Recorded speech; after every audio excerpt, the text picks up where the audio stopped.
Di era digital saat ini, jaringan komputer adalah nadi dari setiap organisasi. Tapi, bagaimana caranya agar data HR tidak bercampur dengan finance dan IT tetap aman dari akses yang tidak perlu? Jawabannya adalah pada VLAN atau biasa kita sebut sebagai Virtual Local Area Network. Assalamualaikum warahmatullahi wabarakatuh. Halo teman-teman semuanya, perkenalkan nama aku Dina Natasha Putri dengan NIM 2411523032.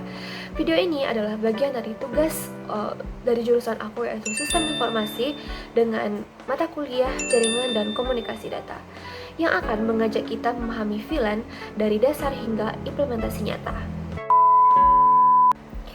Oke, yang pertama yaitu apa itu VLAN? VLAN adalah metode segmentasi jaringan komputer secara logis. Artinya, perangkat yang tergabung dalam satu VLAN dapat berkomunikasi seolah-olah dalam satu jaringan fisik, meskipun sebenarnya tersebar di lokasi yang berbeda-beda. Tujuan dari VLAN ini adalah untuk memisahkan antara lalu lintas data, meningkatkan keamanan, dan mengurangi broadcast domain dalam jaringan. Selanjutnya yaitu cara kerja VLAN. Untuk membantu teman lebih memahami tentang cara kerja VLAN ini, aku mempunyai satu gambar. Nah, biar teman-teman lebih paham, aku akan menjelaskannya secara detail.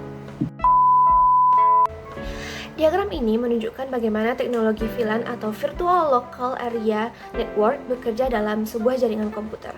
Di bagian atas, kita melihat sebuah switch yang berfungsi sebagai pusat konektivitas. Switch ini menghubungkan beberapa perangkat komputer ke jaringan, namun tidak secara langsung menyatukan semuanya dalam satu broadcast domain. Sebaliknya, switch ini membagi portnya ke dalam beberapa VLAN, yaitu jaringan virtual yang terpisah secara logis. Dalam contoh ini, terdapat 3 VLAN, yaitu yang pertama ada VLAN 10 untuk Departemen HR atau Human Resources, ditandai dengan warna biru. Yang kedua ada VLAN 20 untuk Departemen Finance, ditandai dengan warna oranye. Dan untuk VLAN 30, yaitu sebagai Departemen IT, ditandai dengan warna hijau. Setiap VLAN hanya bisa berkomunikasi dengan perangkat yang berada dalam VLAN yang sama. Ini memberikan manfaat besar dalam hal keamanan, pengelolaan traffic, dan efisiensi jaringan.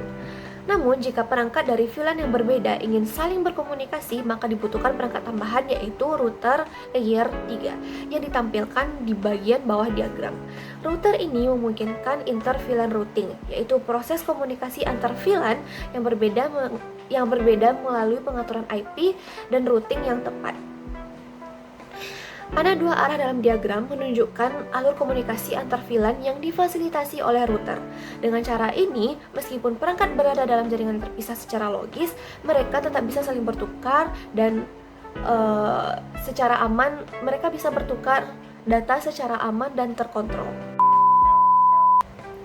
Selanjutnya adalah fungsi dari VLAN. VLAN memiliki beberapa fungsi utama. Yang pertama yaitu keamanan, karena setiap departemen atau kelompok kerja bisa dipisahkan sehingga data tidak mudah diakses sembarangan.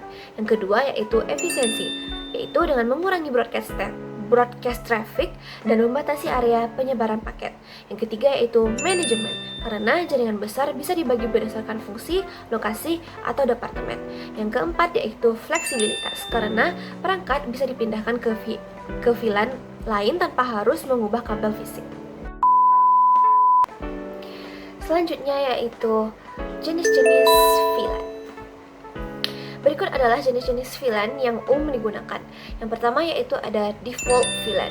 Biasanya VLAN 1 digunakan oleh semua port sebelum dikonfigurasi. Selanjutnya yaitu ada data VLAN, yaitu terkhusus untuk lalu lintas data pengguna. Selanjutnya yaitu ada voice VLAN, yaitu untuk komunikasi full IP agar kualitas suara tetap stabil. Selanjutnya yaitu ada manajemen VLAN, itu digunakan untuk mengakses dan mengelola perangkat jaringan. Selanjutnya yaitu ada native VLAN, digunakan untuk frame yang tidak memiliki tag VLAN. Yang terakhir yaitu ada guest VLAN, untuk perangkat ini digunakan untuk perangkat tamu atau sementara. Sekarang kita masuk ke manfaat VLAN. Dengan VLAN, kita mendapatkan berbagai manfaat nyata, yaitu yang pertama ada keamanan yang lebih baik, di mana data antar departemen tidak akan tercampur. Selanjutnya yaitu manfaat yang bisa kita dapatkan yaitu penggunaan bandwidth lebih efisien karena broadcast hanya terbatas dalam satu VLAN. Selanjutnya, manfaat yang kita dapatkan yaitu kemudahan dalam troubleshooting karena masalah jaringan lebih mudah dilacak berkat segmentasi yang jelas. Selanjutnya, manfaat yang bisa kita dapatkan yaitu skalabilitas karena jaringan dapat diperluas tanpa perlu menambah perangkat fisik. Selanjutnya yang akan kita bahas yaitu implementasi VLAN. Untuk mengimplementasi VLAN, kita membutuhkan perangkat yang mendukung seperti switch manageable, router, dan firewall. Langkah-langkah konfigurasi VLAN meliputi yang pertama yaitu menentukan VLAN ID, biasanya antara 1 hingga 4094. Yang kedua yaitu men-assign port ke VLAN tertentu. Lalu selanjutnya kita menggunakan trunk port untuk menghubungkan antar switch yang membawa banyak VLAN. Dan jangan lupa untuk komunikasi antar VLAN, kita harus mengaktifkan inter VLAN routing. Selanjutnya yaitu contoh kasus penggunaan dari VLAN. VLAN banyak digunakan di berbagai lingkungan. Yang pertama ada di perusahaan contohnya. VLAN bisa memisahkan antara HR, finance, dan IT agar data lebih aman. Lalu untuk di kampus, VLAN bisa digunakan untuk dosen, mahasiswa, dan tamu. Untuk di perhotelan, VLAN bisa memisahkan jaringan tamu dan jaringan internal staff dari hotel tersebut. Selanjutnya kita masuk ke pembahasan yang terakhir yaitu tentang tantangan dan resiko penggunaan VLAN. Meski VLAN ini bermanfaat, ia tetap memiliki tantangan dan resikonya. Yang pertama yaitu konfigurasi yang salah. Ini bisa menyebabkan perangkat tidak bisa berkomunikasi tentunya. Lalu yang kedua yaitu kompleksitas pengaturan. Ini membutuhkan administrator jaringan yang memahami konsep VLAN. Dan yang penting, VLAN itu bukan pengganti firewall. VLAN tetap diperlukan proteksi tambahan untuk menjaga keamanan dari sebuah jaringan.